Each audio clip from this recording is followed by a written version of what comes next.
Prime Minister Putin will run for the presidency in the 2012 Russian elections.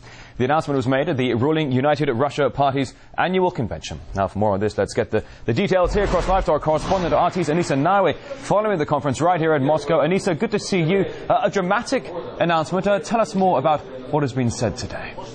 And a very dramatic turn here, Rory. When the two officials first came out together, I might add, to this convention, Vladimir Putin spoke first, and he was hinting that today wasn't going to be the day where we would discover who might run for president in 2012. He said, yes, between us, with the president, we have decided how this will all take place, but there's a time for this, and it seemed like today wasn't going to be the day. That very much not the case, when a little bit after that, he talked about President Medvedev leading the party. Let's first listen to how this all played out when this United Russia convention found out who will be running for president in 2012. Given the proposal to head the electoral list of the party United Russia, and to do some party work, and on condition of good performance in the parliamentary elections, and my readiness for practical work in government, I believe it would be right for the Congress to support the candidacy of Vladimir Putin in the presidential election. So obviously, President Medvedev, although not official, has accepted this proposal to lead Russia's ruling party, United Russia. And Prime Minister Vladimir Putin, when he went up to speak after that huge announcement, I think it's fair to say, talked about how a tradition, I should say, has really been formed here in Russia in its modern politics, that the incumbent president then becomes the head of the party. A tradition has been formed in recent years in our country. It says that the incumbent president heads the electoral list of the party United Russia. I believe we should not break this tradition, and I propose that President Dmitry Medvedev should head the list of the party in the upcoming elections. It should be said that a lot of experts were divided on whether or not today would be the day, partly because this convention is, of course, meant to lead up and begin the real kickoff of the election season. The parliamentary elections will be held on December 4th, and that really essentially is the focus. Prime Minister Vladimir Putin now, still as the leader of United Russia, speaking, lining up what he believes these deputies and delegates should focus on as we come into these elections. But I think it's fair to say that the delegates, Russians and the world alike, is going to be pretty much focused today on this big news that Prime Minister Vladimir Putin will in fact run for president in 2012. Indeed, Anissa, news that many people have been waiting all around the world to hear for quite some time here. Now we're having it here on RT, exclusively on RT. Anissa Naouai, thank you very much. All right, now let's cross over to Adrian Pabst, who is a professor of the politics, at the University of Kent, joining us live by the phone. Now, thank you for joining us today. So the big announcement today, any surprise for you here? Well, I don't think the surprise is that Vladimir Putin will run in the presidential election. I think that was expected for some time. What is surprising is that President Medvedev has agreed to head the list of United Russia in the forthcoming parliamentary election. That's really the big surprise here. I think since July, there was a sense that Medvedev had given up fighting for the presidency, and that he was in some sense resigned to the fact that his mentor was going to return to that job in 2012. Now, certainly a broad range of issues are being covered by both Medvedev and Putin here. Putin saying that over the past few years and for the next few years, growth has been seen and growth will continue in Russia, whether it's GDP growth. He also said that the rich must pay higher taxes. It shouldn't be levied on the working class. Also talking about new laws affecting businesses to be discussed with entrepreneurs. In fact, also saying that a third of new businesses will receive government assistance in the coming years to grow and mature. An optimistic outlook, do you think, for the future of Russia, whether it comes to the economy, also the social sector? Well, I think it's clearly a shift in strategy compared with what President Medvedev has tried to implement in the last 4 years. President Medvedev has tried to strengthen the private sector, but also tried to strengthen intermediary institutions of civil society, talking about, for instance, social organizations providing welfare. I think the future President Putin, if he is, and when he is elected, in some sense will pursue a more statist strategy, will want the state to be really at the center of economic and social development. I think that's going to be the big difference with the last 4 years. Now let's address one issue here. Certainly Washington will be keeping a close eye and ear to the ground on today's developments. Let's talk about the future of foreign policy here. We know that, for example, the ongoing European missile defense shield has been a bone of contention between Washington here and Moscow. The Bush-era administration saying they want to put missiles in Western Europe to deflect the threat of rogue states like North Korea and Iran. Do you think we could see perhaps a change or a shift in Russia's foreign policy strategies? I don't expect any major shift. I think there might be a slight change of tone. I think President Putin in the past used some rather sort of strong language at times. Remember the Security Conference in 2007 when he denounced American sort of unilateral hegemony. I think over time, his tone probably has changed and he will be more pragmatic perhaps than at that point.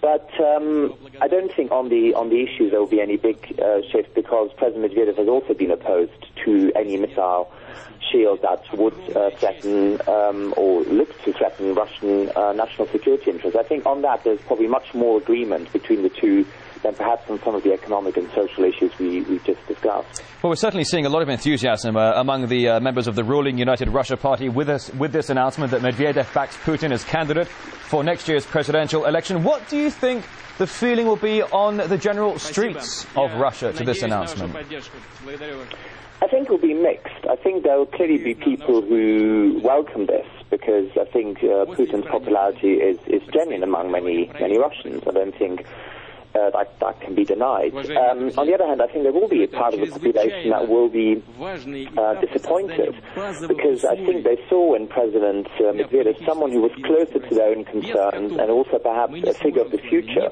rather than a figure of the past. And in that sense, I think it will be mixed. I think the younger generation, I think certain professions, I think a number of Russians perhaps who have a lot of contact with the outside world, who travel a lot, who work in international jobs, will probably think that this may signal a return to a more statist policy of the past.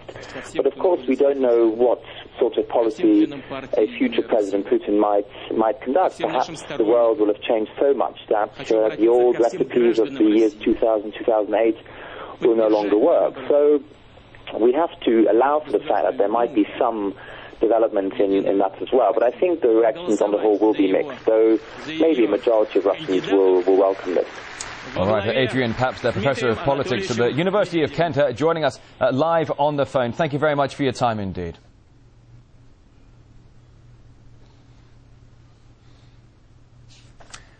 All right, well, you're with RT live from central Moscow. I'm Rory Suchet, covering this breaking news here on RT, that President Dmitry Medvedev has decided to push for Prime Minister Putin to run for the presidency for 2012. Both of them taking the helm there, addressing the ruling United Russia Party, and a broad range of subjects being discussed there. We'll start first with the current President Medvedev saying that modernizing and fighting corruption top the list of the government's agendas and priorities.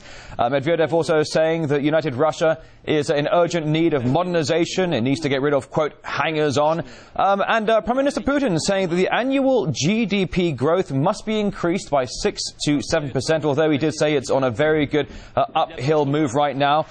Saying also that Putin, 5 to 10 years is the deadline for rearming armed forces for the Russian Federation. Now, one point, though, I must say is that regarding Prime Minister Putin, who's been really in charge of the economics here for Russia for quite some time now, when it comes to roads, the construction of roads will be doubled in the near future. Pensions have already raised by about 45%. Salaries reflect 120% growth for 2012. Also saying that when it comes to the issue of healthcare, those who work in the healthcare industry will notice a 30% raise in in salaries in the next 12 months. Also, professors in universities will notice an increase in their salaries as well. Let's get some more insight and analysis now. I'm going to talk to Crosstalk host Peter Lavelle joining me here in the studio at RT and discuss what is the ultimately breaking news here on RT with the development that President Medvedev is supporting Prime Minister Putin to run for the presidency of 2012. Peter, good to see you. Thank you for joining us today. Any surprise? The great wait is over. The great wait. No, not at all. And, you know, and I can just reflect upon a lot of what's been talked about in Western media is that we all knew that it was either going to be Putin or Medvedev. And you know what? If you look in the scheme of things, what people call the tandem in a good way or an disparaging way, it is a continuity of a same group of ideas. Now, one of the things, I think that they had a number of contingency plans, okay? And they came out on this one in the end. And I think the reason is because we live in a very turbulent world right now. We do. We have the Western financial and banking system in chaos. We have stock markets falling all over the world. And Russia's caught in the middle of it. Russia's not part of the problem. It's actually part of the solution. But Putin was saying earlier that Russia has, for the most part, managed to avoid the majority of the global economic crisis. Russia has managed its economy extremely well considering the circumstances. I mean, when the G20 is supposed to bail out the G8, I mean, this is kind of an interesting phenomenon right now. I think it's also continuity. Russians do very much like him. He is genuinely popular in this country, but so is Mr. Medvedev. I would imagine that Mr. Medvedev will become prime minister, and he will continue to push his modernization message, as you were saying earlier. Ultimately saying that working in tandem, Putin and Medvedev has been a success in recent years and will continue to be. I think it's the only way it will work right now. There are no other candidates out there. Let's be honest right now. Russia's democracy is still developing. United Russia has a lot of development to go. I mean, just look at those faces there and the messages. It has to be more nuanced. Mr. Putin has said that they have to respond to people more, and they really need to. They need to build parties more here. But in the interim, they have two strong leaders, confidence in these leaders, and continue the course, because the course is genuinely pretty good, with a lot of nuances that we've heard both gentlemen just say. It's nothing perfect, but the course has to continue. This is a modernization process, and Mr. Medvedev is stressed at the moment. Well, as we were seeing, Peter, the general reaction among the members of the ruling United Russia Party, very supportive in the announcement being made today. Well, yeah, here in they owe Moscow. their jobs to these men, okay? Let's be honest about it. I mean, I am not a big fan of United Russia. They need to do a lot more to get in touch with people. The way they get in touch with people is through these two politicians, these two leaders. Now, they have to do a lot more to have recognition on their own as a group of people that can actually do something, and they're not as popular as they go into this parliamentary election. So, okay, you say the party has to do a lot more here, but what about the future? How does the future look, do you think? I think what Russia needs is a lot of continuity. On my way over here when I heard the news, you know, my father died at 75 years old, and the Great Depression happened 40 years before that. But that was the turning moment in his life, remembering the Depression. The people in Russia today remember the 1990s, and that's not too long ago. And so what people want is continuity, and they want to have trust in their leadership. Now, we know there's a plethora of problems that have to be dealt with in this country. Corruption is number one. They are making some inroads, but they need a whole lot more if this country is to become the way that they both say they want it to be.